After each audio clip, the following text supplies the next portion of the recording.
We're all excited, all geared up for a big day. The much awaited and the much talked about Border Gavaskar Trophy finally starts tomorrow. Amadara, what do you have to say about this? How excited are you for this series? Very excited. Thanks, Rishabh.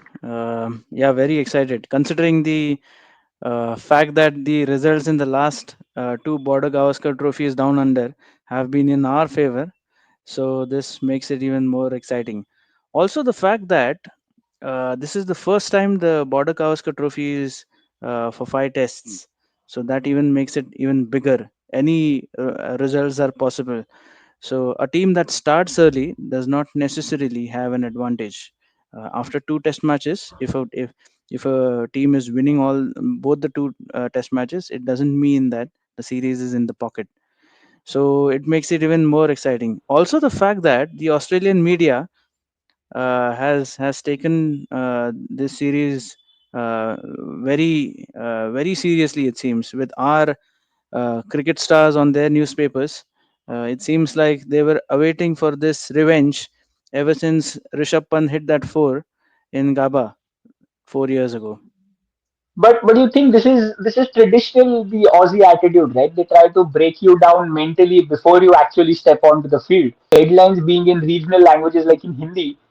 Do you think they're actually afraid of Kohli, or they're just trying to push down the impact which probably Kohli can have, because that is something which is talked about a lot. We haven't seen the traditional Kohli which we are known for, and this series is in a way his make or break. So, do you think it's really the Virat Kohli factor, or it is Aussie who have already started playing their mind games? Well, it's a combination of both. Any series, any match that, or any team that plays Virat Kohli is a Come dangerous on, team. you're And playing a you know, series against Australia. You can't be diplomatic. You have to be no, straight to no, the no, point. no. No, but see, like I said, any team that plays Virat Kohli is a dangerous team. Okay, so I believe the build-up deserves its credit. Virat deserves that credit. He's the ambassador of the game, no doubt. Uh, I mean, it's only the first time ever in the history of cricket that a player's videos are being shown to the Olympic Committee to include the game in the next edition. So Virat is special, and all the build-up around him for a series is something which is expected. But yeah, the Australians have done it too much, I believe, in a good way. I think it's a combination of Australian outwardness and their focus on sports that in combination with Virat's aura that is making them do these things. But it could also be a build up to add more pressure on the visiting side. And Virat is already under a lot of pressure, so it could be a combination of both. Rishabh. It seems like. But let me come to the point. First time or very seldom you get to see both the captains being fast bowlers. I can't remember when was the last time you'd seen a picture when at one side you have Pat Cummins and the other side you have Bumrah. Cricket nations being led by fast bowlers. Like traditionally, fast bowlers are known as guys who just bowl their spell, go and stand at third man or fine leg, ready to come and bowl as soon as the end changes. But now you are going to see a big series and both the fast bowlers being in the middle, taking decisions and sort of leading their side. What's your take on that? Yeah, it's interesting. I don't think it has happened in the past. Maybe it has, but we need to ask the specialist who is into stats. However, for Cummins, it's just another day at the office because he is the experienced captain of Australia, and his way around captaincy is slightly different from all the previous Australian captains that we have seen. So he has his own way, but that own way has resulted in series wins, a World Cup. So he has his own way. It would be interesting to see how Bumrah takes on captaincy. He's done that in the past once, but not for a favorable result. However, Bumrah seems to be a lot comfortable with the captaincy metal. He has also said that in the press conference that he'll be able to manage himself as well, um, very well with the captaincy hat on, because he knows when he is fresh and when he is not, so he can use himself in a great way. But yes, interesting. we have seen growing up. We have seen bowlers like Wasim Akram, Courtney Walsh captaining their respective sides. But this is something new for India. I think after Kapil Dev, I don't think we have had any fast bowling captain. Yeah, that's true. But just the way you mentioned that Bumrah will know when he's fresh, when he's not. Do you think that's a factor which plays in the mind that when you are the captain yourself, you try to undermine or you try to hold yourself because you don't want to make it like I am only doing everything. You want to give opportunities. You want to see that all the players are coming in and be able to express themselves. Do you think that is a factor which will play in the mind of Bumrah, or anyways he has to bowl like he's already prepared in his mind that if India is bowling he has to bowl like 30 overs in a day. I think they must have all figured out right before giving him the captaincy medal. So I believe this is all figured out. I'm sure Bumrah is a good choice for a captain. It's different. It's a different. It's a change in the regular mindset of what BCCI or all the teams that have done in the past. So yes, as a captain, if you're a bowler, you could possibly underbowl yourself and keep the responsibility on the others. However, I don't think this will happen in Bumrah's case. He's got a good head over his shoulders, and he will be able to manage the responsibility quite well. But it also depends on the match situation, Rishabh. Um, if there is something which is crunch and we need the wicket, we only have to turn to Bumrah, right? And he delivers 9 out of 10 times. No, so I had a follow up question on this. And so, apart from Bumrah, what do you think, Rishabh, would be India's strategy? Will they go with three fast bowlers on a Perth wicket, or do you think we need an extra seamer apart from the three seamers to just make sure that we are covered? See, if you see the way India have played, right, they are always been over cautious with their batting. So Hmm. that gets somebody like a Nitish Kumar Reddy straight away into the fray. Someone who can bowl medium pace, but more importantly, add that extra cushion lower down the order. So if he's playing, along with him, there will be three pacers. So I would say that four guys who could bowl pace, and there'll be one spinner. That's what I feel that they will go with. All right. Yeah, I feel the same. I do feel bad for Shardul Thakur though. I think he was our X factor last series. In fact, even in England. But yeah, it is what it is, and the team has probably thought about moving on to a younger option. So let's see what Nitish has to deliver. I'm sure he'll play a few test matches, definitely out of five. If not in the starting 11, he will definitely get his chance. But do you think this is the right time to put somebody like a Nitish Kumar Reddy out there in a big series, that too overseas, that too in Australia when you have lost a series at home? Like usually what you see is a youngster who's just come into the international circuit. I'm not even talking about test. He's hardly played T20s. You straight away take him to Australia on that sort of a wicket. You just straight away put him in.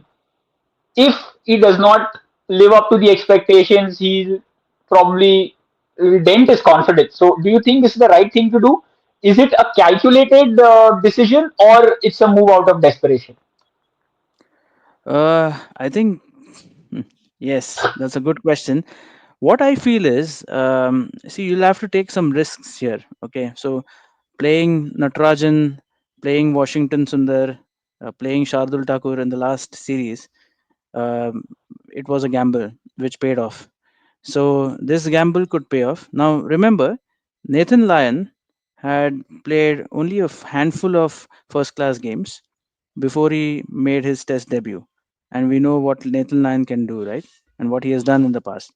So similarly, we never know if someone like a Nitish Kumar could could excel in the test format. I think he's got a good first class career back in India, so he should be a promising player. But I think with the conditions and the lineup of the test matches, right? I feel that he will make the playing 11 for the first test, And like you said, we may only have one spinner, or perhaps even two if we want to include Washington, Sundar, and sacrifice one batsman. But then I am talking about the Shastri pattern here of including as many all rounders as possible, because your number 7, 8, and 9 win you test matches. Okay, What do you think? that's pretty bold. I mean, that sort of a move comes after a 36 all out. I mean, not something which you would go in with the first test of the series, but after a 36 all out, when you want to make a comeback, you try to put the opposition off. That is when something like this, and you need to be a Ravi Shastri to pull off something like that, and you need to have that confidence that even if it goes wrong, he'll be the first one to face the media and sort of justify why he took that decision. And he won't bow down to accept the fact that it was a mistake which didn't work out or it was a strategy which didn't work out. So that confidence is only what Ravi Shastri can do. Yeah, I think in BCCI could do one thing, which they had not done in the case of Shastri, is to keep Gautam Gambhir away from the media as much as possible, and let him concentrate on the core job, because you see what he can do in the press conference, right? But I mean, if you ask me, that's a good thing also. Like you have a coach who's not afraid to face the media, who's not afraid to answer those tough questions, and that's his style. I mean, see, you don't Yes. always have to go out there and you're coming after a series defeat does not mean you have to take all the beating from the press and give them answers or accept like, yeah, haji, jo aap bol rahe ho sahi hai. The coach also should be someone who needs to give it back. And when you're going to Australia to play a series like that, and Australians are known to have that sort of a, I mean, the ones who play probably the best mental part of the sport. You need a coach like that who will give it back to them. And this is more of or very similar to the Shastri pattern, which I see what the Gambhir did. So I'm completely fine. I think I would be more happy if he faces the press a lot more, especially the Aussie press, because he's someone who will say things which will hurt them also. Yeah, and one question here, Rishabh. Now I'm jumping the gun a little bit, right from number 6, 7, 8, 9 to the opening spot, or even the number 3. What do you think? I mean, we are hearing Devdutt Padikal's inclusion in the playing 11. What are your thoughts on that? I would probably go with Abhimanyu Ishwaran because I mean, giving a certain advantage to KL Rahul because he's played in Australia earlier, he has that experience. So considering that he will play in the 11, I will go with Abhimanyu Ishwaran for a guy who averages about 50 or around 50 in the domestic circuit, who's around the 30 years age. He's a proven customer or he's proved himself in the domestic circuit. He deserves a chance out there. Devdutt Patikal is still young. Yes, he will get his chance, but for the services which Abhimanyu Ishwaran has offered in the domestic circuit, I think he deserves a chance, and I will go with him at to start. The only thing which I feel goes against him is Devdutt Patikal being a left-hander, but again, you have Jaiswal as a lefty at the top. So it's Hmm. not that you don't have a lefty at all. So just go with the right hand left hand combination. Let Ishwaran open. Let KL Rahul come down at the number three position, or even 4 or 5, where he's very comfortable or where he's batted most of the times in Test match cricket. So I'll go with Ishwaran. What So do you you have to say? want to go, yeah. So you want to go with Jaiswal, Ishwaran, KL Rahul at number 3, Kohli at number 4. That's going to be your top 4.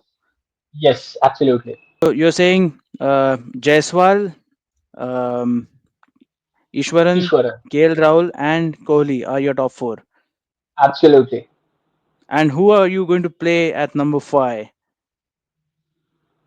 That's a tough ask. I would love somebody like a Sarfaraz Khan to play at number 5. For I mean, Punch is obviously there, 5 or 6. That depends. But Sarfaraz Khan, for the simple reason that whatever little bit of cricket we have seen him play, even in the Test matches in India, he's someone who accesses that third man region really well. He's got those deft touches who just pushes the ball or just slices it past the gully and slip cord it. On The a wicket reverse like sweep. Perth, actually you can say that, but just the offside of it. I mean, you don't want him to play the scope. That's something we leave for Rishabh Pant to do. because he has the audacity to do that. I mean, none of the other players, especially in test matches. So, for about Sarfaraz Khan, he plays those shots really well. So I think the Perth wicket where the ball comes onto the batter is a lot quicker, has that bounce. Probably easy for him to just stick out his bat and just get it over the slip cordon for a boundary. So I'll give him a chance. He's had a rough patch in the two test matches played at home. So I think this will be the time he will sort of come out of the ashes like a Right. falcon and do the job for India. So for you, Pant plays at number 6, and number 5 is Sarfaraz Khan. Yeah, that's something which you can. I mean, depending upon the situation, if you need a Situation. left-hander, Pant will go with Sarfaraz. That's something you can Yeah. play around with. But these will be my 5 and 6. And then who's your spinner, Rishabh, at number 7? Tough. See, I am a Ravi Chandran Ashwin fan, a big time Ravi Ashwin fan. So my mind says Ravi Ashwin. Like sorry, my heart says Ravi Ashwin. My mind also wants to say Ravi Ashwin, but again, it gets me to the fact that the batting, cushion. I really hope that Washington Sundar also features in the 11. So even if these two have to make way for somebody like a Washington Sundar, I wouldn't mind that. Nice. Yeah, I tend to agree with you on that one. On number 6, number 7, and then who plays at number 8 for you? Like I said, Nitish Reddy seems like he Nitish. will be the yeah, the all rounder, the pace bowling all rounder which you require. Again, keeping in mind the cushion for the batters and someone who can just bowl 10, 15, 20 overs in a day once your main bowlers are tired. Absolutely. Yeah, I think that sounds great, Rishabh. I think But it's you're a agreeing till my balanced topic, squad. or you have some changes. I have a lot of changes, honestly, to your India 11. Uh, so if you ask me, obviously Jaiswal selects himself at number 1 or at the opening spot. Um, I would say I would go with KL Rahul, considering that he has scored hundreds in the overseas games, but at the same time, his record overseas is not as great as some of the other openers we have had in the past. However, with experience, I think I'll back KL Rahul in the absence of Rohit Sharma to open for India. And also, if we don't have Gill, so if Gill was around, I would have gone with Gill in place of KL Rahul at the opening slot, along with Jaiswal. At number 3, I have I have a Shastri like thinking here at number 3, and I'm thinking we should go with Washington Sundar at number 3. Um just because he he, he he has good technique. He's tall. He can play the bounce quite well. Has done well in the previous BGT series whenever he got a chance. So maybe tending to think that we could go with Sundar at number 3 again. It could be something which you could do on the fourth or the fifth test match, but that's fine. Then obviously Virat Kohli selects himself at number 4. Number 5 and number 6, like you said, could be between Kohli, sorry, between Pant and Jadeja. So no Sarfaraz Khan in my squad for the first test. Though I agree with what you said, I think his technique on bouncy tracks is quite underrated.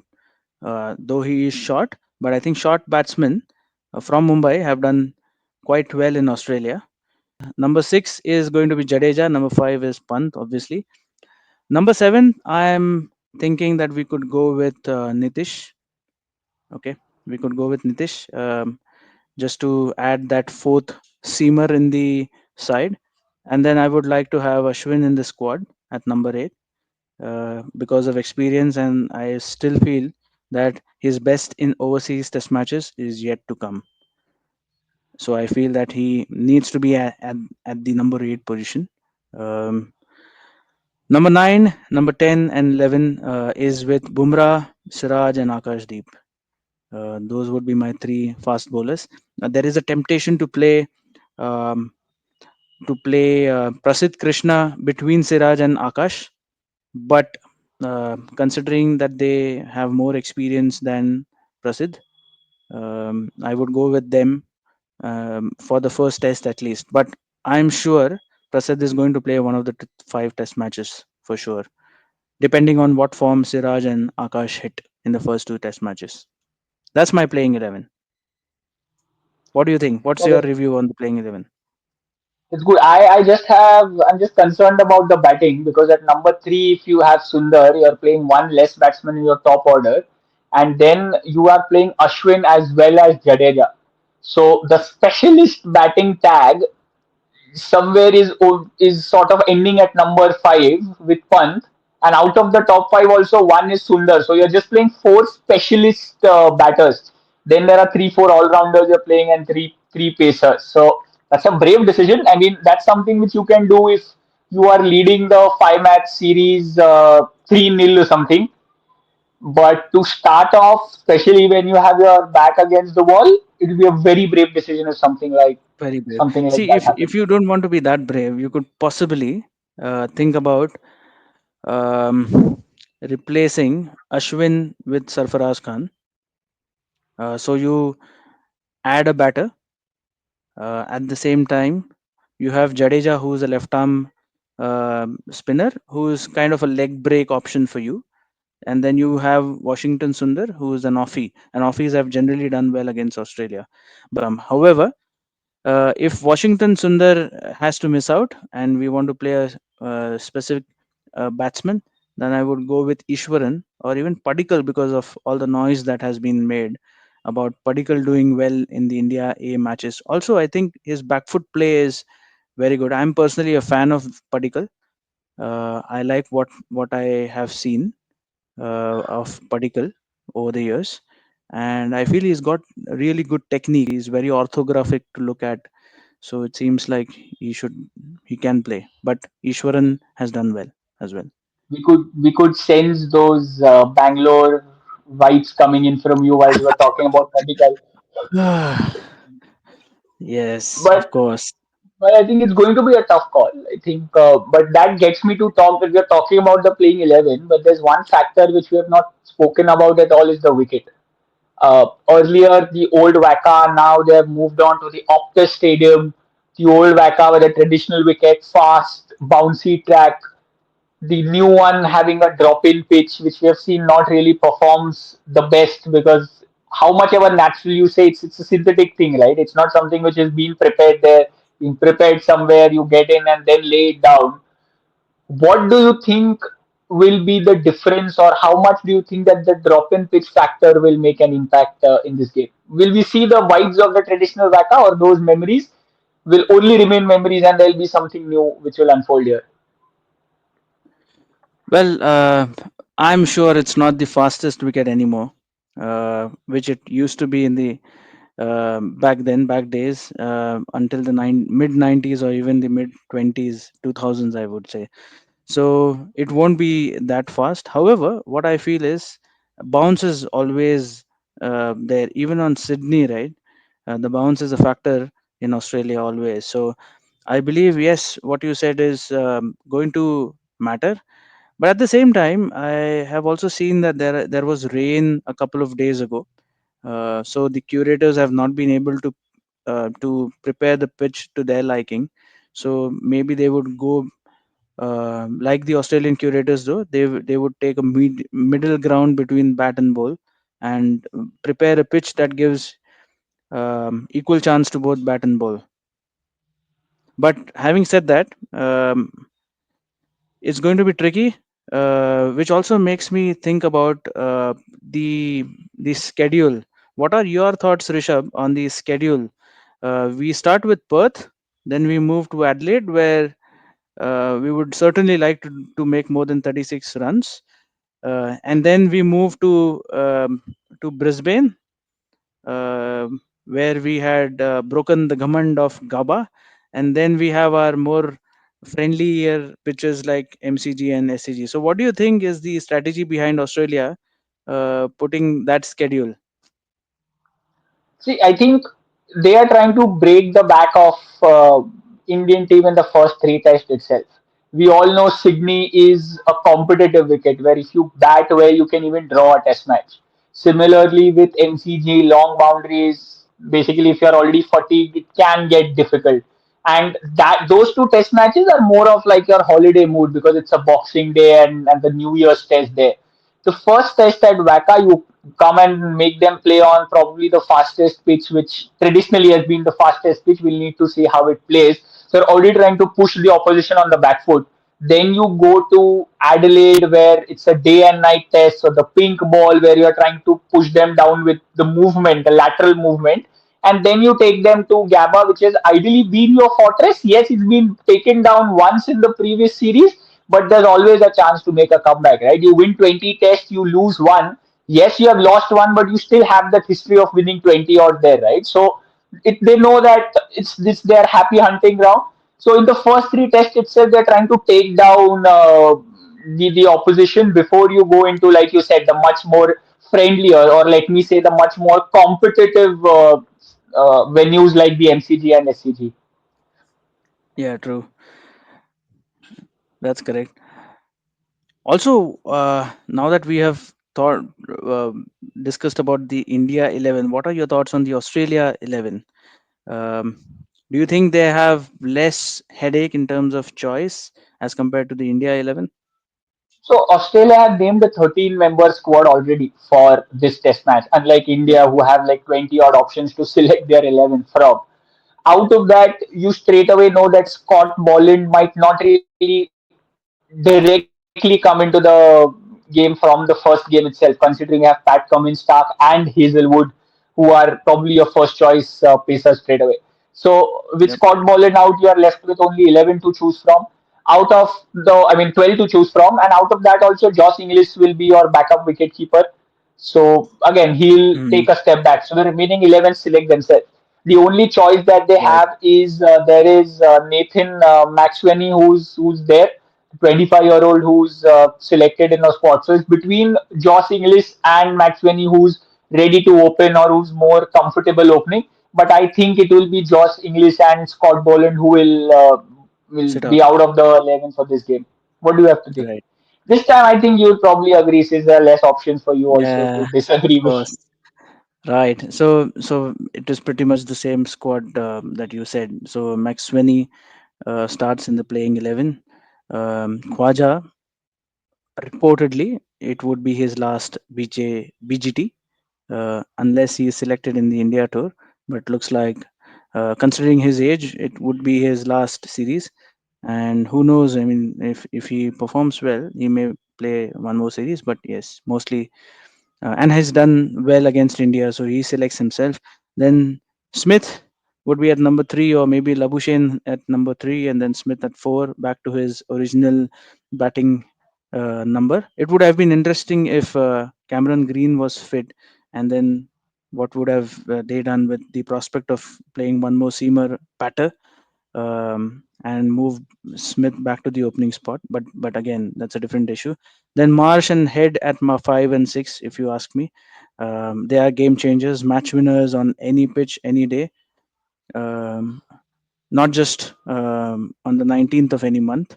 Then Alex Carey as the wicket keeper, and then obviously the quartet of their bowling attack, which probably, in my mind, I'm thinking is the last time we will see in a BGT tournament, all the four playing together for Australia against India.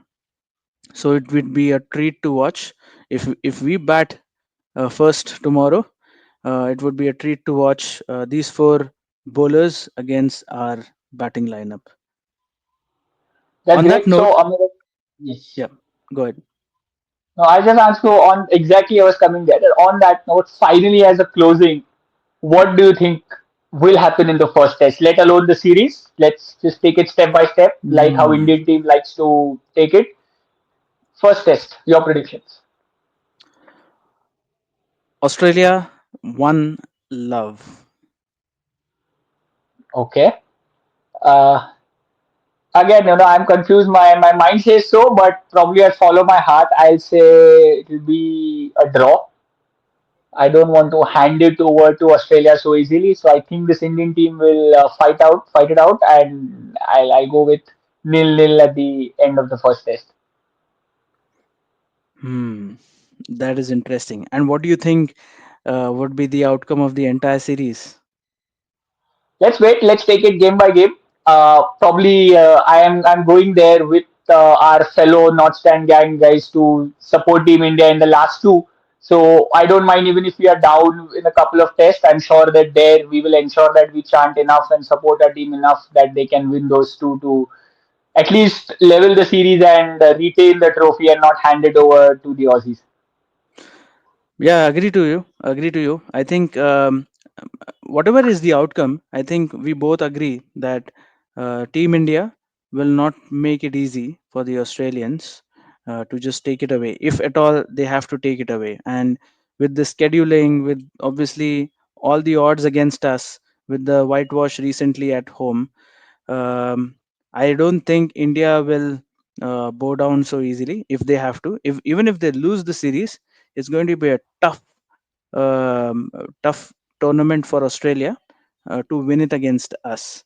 And my prediction says that Virat Kohli is going to score a few hundreds in this series.